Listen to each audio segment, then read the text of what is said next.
Сәлеметсіңдер ме оқушылар? Бүгінгі сабақтың тақырыбы қайталау. Бүгінгі сабақта табиғат құбылыстары туралы алған біліміңді бекітесің. Бірінші тапсырма. Мәтінді тыңда, бос орынға тиісті сөзді қой.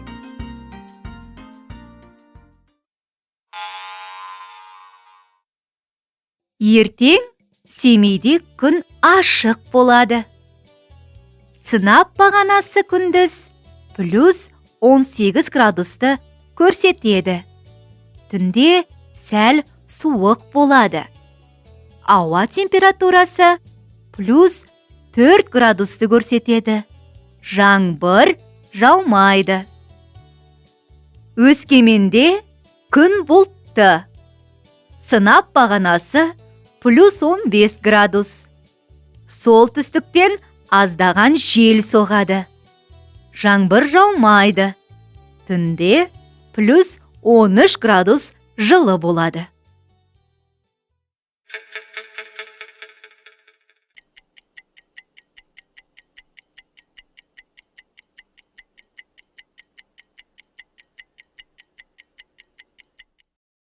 Оқушылар, бос орынды қандай сөздермен толықтырдық? Бірге тексерейік. Ертең Семейде күн ашық болады. Сынап бағанасы күндіз плюс 18 градусты көрсетеді. Түнде сәл суық болады. Ауа температурасы плюс 4 градусты көрсетеді. Жаңбыр жаумайды. Өскеменде күн бұлтты. Сынап бағанасы плюс 15 градус. Солтүстіктен аздаған жел соғады. Жаңбыр жаумайды. Түнде плюс 13 градус жылы болады.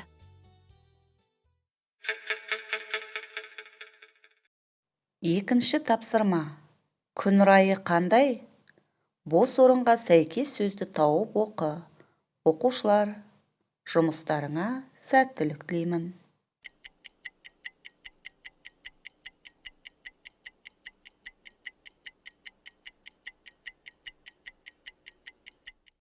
Оқушылар, термометрдегі күн райын қандай сөздермен толықтырдық? Бірге тексерейік. Тым ыстық, ыстық, ашық, жылы, салқын, суық, өте суық, қырау, мұз, боран, аяз. Оқушылар, сендердің де жауап нұсқаларың сәтті шықты деген ойдамын.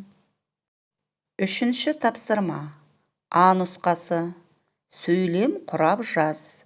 Оқушылар, қолайлы және қолайсыз күн райына сөйлем құрастырамыз.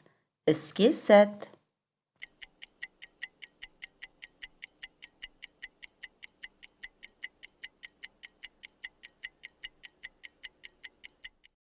Оқушылар, қолайлы және қолайсыз күн райларына қандай сөйлемдер құрастырдық? Бірге тексерейік. Қолайлы күн райы. Бүгін аспан ашық. Бүгін күн жылы. Қолайсыз күн райы. Бүгін тұман болды.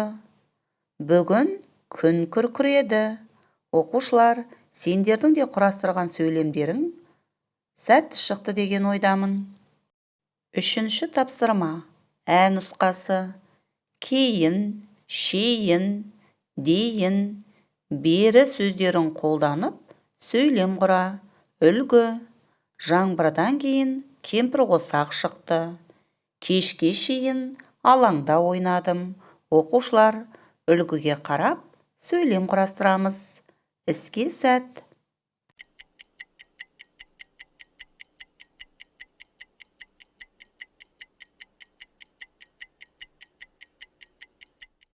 Оқушылар, қандай сөйлемдер құрастырдық? Біз ұсынған жауап үлгісімен тексеріп көрейік. Күн күркірегеннен кейін жаңбыр жауды. Түске дейін мектепте болдым. Кешеден бері спортпен айналысып жүрмін. Бүгін кешке шейін жаңбыр жауды. Оқушылар, сендердің де құрастырған сөйлемдерің сәтті шықты деген ойдамын. 4-ші тапсырма. Қарамен берілген сөздердің мағынасын күшейтіп айт және жаз. Оқушылар, іске сәт.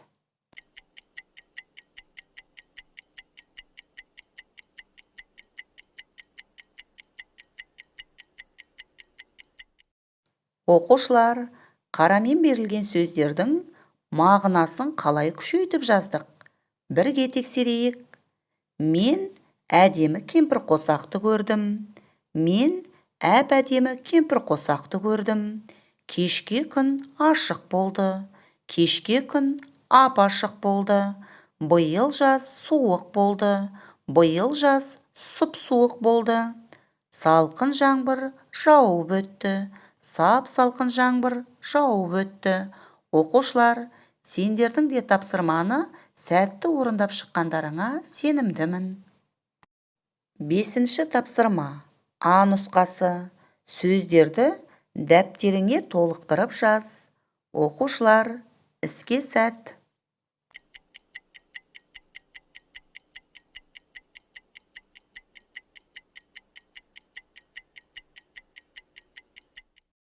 Сөздерді қандай әріптермен толықтырдық?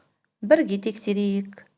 Мұз, қырау, шаңғы, боран, сүңгі, аққала, аяз, сырғанақ, тайғанақ, қолайлы.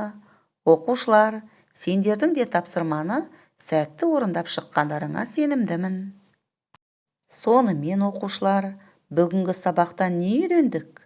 Табиғат құбылыстары туралы алған біліміңді бекіттің. Енді бүгінгі сабағымызға бас бармақ тәсілі арқылы кері байланыс жасайық. Сендерге табиғат құбылыстары туралы барлық тапсырма түсінікті болды деген ойдамын. Үйге тапсырма. 81-ші беттегі 5-ші тапсырма. Ә нұсқасы. Суретке қара. Қыс мезгіліндегі табиғат туралы жаз.